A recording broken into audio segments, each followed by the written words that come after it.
आज की press conference से जो हम बॉर्डर संघर्ष समिति के मेंबर्स कर रहे हैं, ये अभी पीछे एमएलए साहब ने एक प्रेस कॉन्फ्रेंस की थी कि मैं लोगों का जिम्मा लेता हूं कि महीने डेढ़ महीने में हम लोगों का जो हल है, जो लोगों को परेशानी है उसका हल करेंगे। हम उसी विषय में आज हमने प्रेस कॉन्फ्रेंस रखी है। तो इसके आगे हम ये चाहते हैं कि जो एमएलए साहब कह रहे हैं कि जो जो उन्होंने असेंबली में बोला है कि AA वालों को माफ़ किया जाए या पिछले बिल्स हैं जो उनको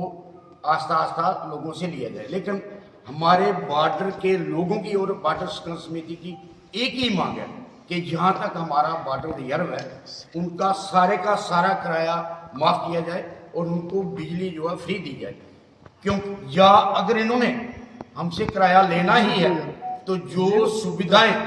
जम्मू में या चंडीगढ़ में लोगों को दी जा रही है तो हम उसका इस बिजली का किराया देने को तैयार है। हमारी एक ही डिमांड है और आज आपके माध्यम से एमएलए साहब तक ये बात पहुंचाना चाहते हैं कि ये गवर्नमेंट को एलजी तक ये पता है कि जो बॉर्डर संघर्ष समिति या बॉर्डर के लोगों की जो डिमांड है वो यही है कि हम किराया नहीं दे सकते हैं, क्योंकि हमारे बॉर्डर के लोगों के पास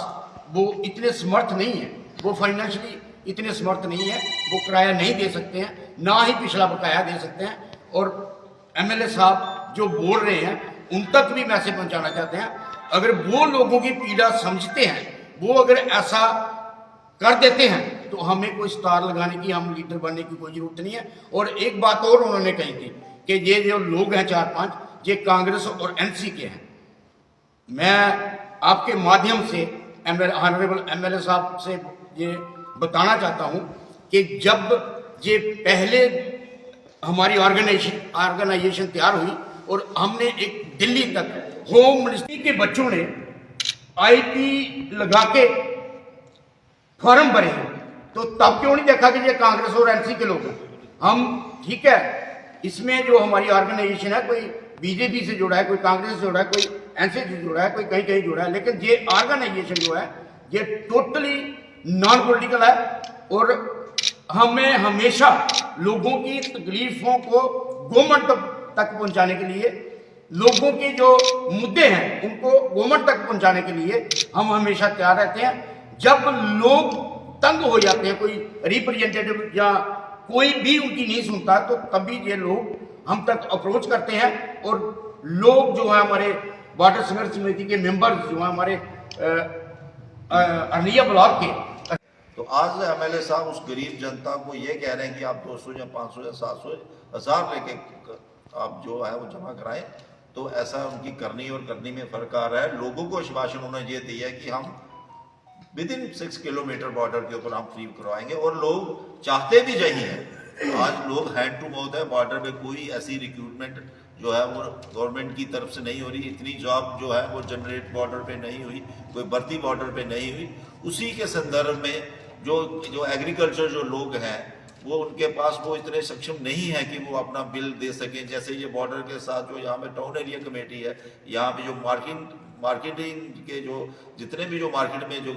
दुकानदार हैं उन्होंने भी वो सब्र किया। जब during the time of cross border firing जहाँ पे होती है, जब यहाँ पे शेलिंग होती है, तो वो लोगों ने भी सफ़र किया है। तो उसके में भी उनका जो है दुकान वो सफ़र हुई है, उनको भी यही सेम जो है कैटेगरी में रख के विद इन 6 किलोमीटर के अंदर जो है सभी लोगों को जैसे उन्होंने कहा है उसके मुताबिक ये टोटली नॉन पॉलिटिकल है। अब वो अलग बात है कि जिस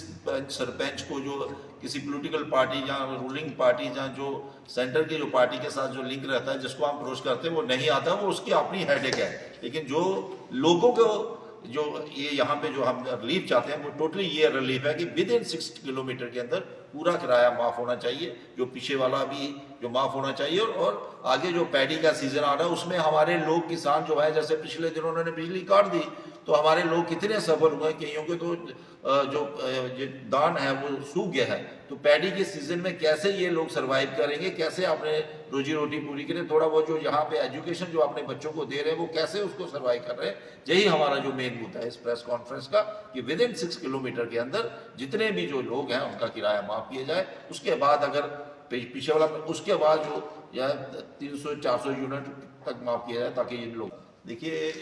मैं तो इस माध्यम से इसका जवाब नहीं देना चाहता हूँ, लेकिन अब आपने क्वेश्चन किया इसका मैं जवाब दूंगा। क्योंकि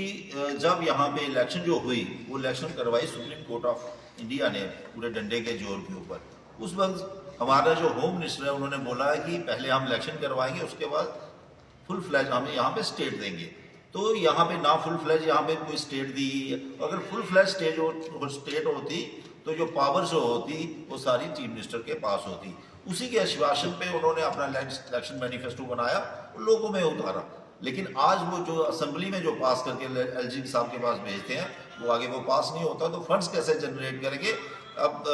यही दिक्कत जो है जम्मू कश्मीर के अवाम को आ रही है, और यही जैसे पोलिटिकल पार्टी और चीफ मिनिस्टर को आ रही है। तो अब तो चाहते हैं कि यहाँ पे स्टेट मिले और फ्रीली जो भी गवर्नमेंट आए, चाहे किसी की भी गवर्नमेंट आए, वो फ्रीली यहाँ पे लोगों की वेलफेयर के लिए काम करे। तो यही एक